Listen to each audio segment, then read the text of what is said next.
আল্লাহ রাব্বুল আলামিন বিবাহ শাদীর ক্ষেত্রে ও সূরা নিসার আয়াত নম্বর 25 এবং সূরা মায়েদার আয়াত নম্বর 5 আয়াতগুলি তাফসীর করব না, কারণ সময় লম্বা হয়ে যাবে। আয়াতগুলিতেই শুধু একটি বাক্য বা শব্দ বলবো। আল্লাহ পাক উল্লেখ করেছেন সূরা নিসাই যে যেসব মহিলাদেরকে তোমরা বিবাহ করবে মুহসানাতিন গায়রা মুসাফাহাত, তারা যেন সতী সাধ্য হয়, সচ্চরিত্রা হয়, আর গায়রা মুসাফাহাত ব্যভিচারিণী না হয়, ওয়ালা মুত্তাখিজাত আকদান, আর তারা উপপতি গ্রহণকারিণী না হয়।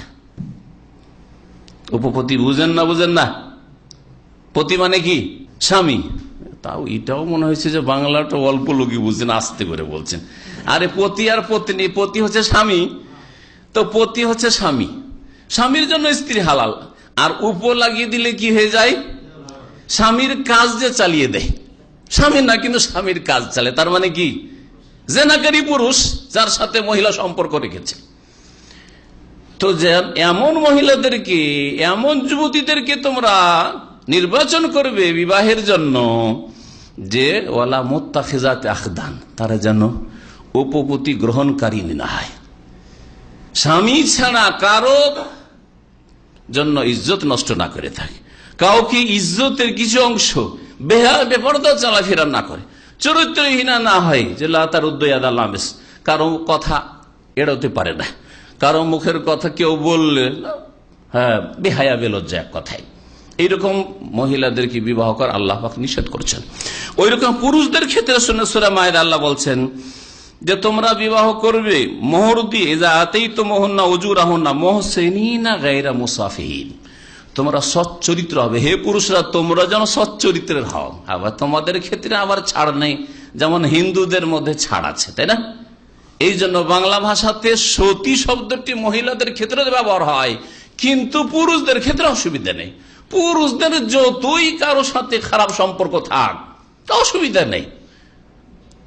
ওকে মেয়ে দিতে, বোন দিতে অসুবিধা নেই, কিন্তু মেয়েদের ক্ষেত্রে না। সতী 7 দিন নয়, সতী শুধু সতী হইতে হবে মহিলাদেরকে। আর আপনাকে সৎ হইতে হবে না, সচ্চরিত্রের হইতে হবে না। যেমন তাকে সচ্চরিত্রা হইতে হবে, আপনাকে সচ্চরিত্র হইতে হবে। তাহলে আপনি মোহসেন হইতে বলেন, না হইলে আপনি চরিত্র নষ্ট, চরিত্রহীন খবিস ব্যক্তি, নোংরা ব্যক্তি। নোংরা পুরুষের জন্য নোংরা মহিলাই প্রযোজ্য, উপযোগী, তার জন্য তাইয়্যিব পাক পবিত্র মহিলা জায়েজ নয়। ভালো করে মনে রাখবেন। সুতরাং যেমন আপনি আপনার স্ত্রীকে চরিত্রবতী চান, সতী সাধ্বী চান, সচ্চরিত্রা চান, তেমনি আপনাকে চরিত্রবান হইতে হবে, আপনাকেও আমানতদার হইতে হবে। আপনাকে যৌবনকাল থেকে বিয়ের পরে শুধু না যে এখন বিয়ে হয়েছে আর ওই সব চলবে না, এতদিন সব চলছিল, এরকম হইলে হবে না। আপনি যেমন কারো ইজ্জত নষ্ট করে রেখেছেন, আপনার ঘরের ইজ্জত নষ্ট হবে। আল্লাহ পাকের এটি আযাব, দুনিয়ার আযাব। ভালো করে শুনে রাখেন। কামাতা দিন তো দানো, যেমন কর্ম তেমন ফল হবে। আজকে কারো মেয়ের, কারো বোনের যদি ইজ্জত নষ্ট করে থাকেন, তো আপনার মেয়ের ইজ্জত নষ্ট হবে, না হলে আপনার স্ত্রী ইজ্জত নষ্টের মাধ্যমে আল্লাহ আপনাকে লাঞ্ছিত অপদস্থ করবেন দুনিয়াতেই, অথবা আপনার বোনদের ক্ষেত্রে এমন কলঙ্ক হবে যে সমাজকে মুখ দেখাতে পারবেন না, ইত্যাদি ইত্যাদি। এগুলো দুনিয়ার আযাব, এগুলো হবেই। ভালো করে মনে রাখেন। আর আখিরাতের আযাব তো আছেই, পরকালের শাস্তি তো আছেই। ভালো করে শুনে রাখেন। সুতরাং আখিরাতের আযাবকে যদি ভয় নাও লাগে কিছু দুর্বল ইমানের মুসলিমদের, তো কমপক্ষে দুনিয়ার আযাব থেকে বাঁচতে চেষ্টা করেন, যে এমন একটা সময় যেন আমার সামনে না আসে যেই দিন আমাকে এসে কেউ বলবে যে তোমার মেয়ে উধাও হয়ে গেছে কোন ছেলের সাথে, খুঁজে পাওয়া যায় না, বা তোমার মেয়ে ধরা পড়েছে অমুক ছেলের সাথে, এরকম না হয়। তোমার বোনের এই হয়েছে, তোমার স্ত্রী, তুমি রেখে এসেছিলে তোমার স্ত্রী এইরকম কাজ করেছে। এই যেমন দুঃসংবাদ আর লজ্জাকর বিষয় যাতে মাটি ফেটে গিয়ে আপনাকে ঢুকে যেতে হয়, এরকম পরিস্থিতি আপনার জীবনে তৈরি না হয়, আগে থেকে চরিত্রবান হওয়ার চেষ্টা করেন।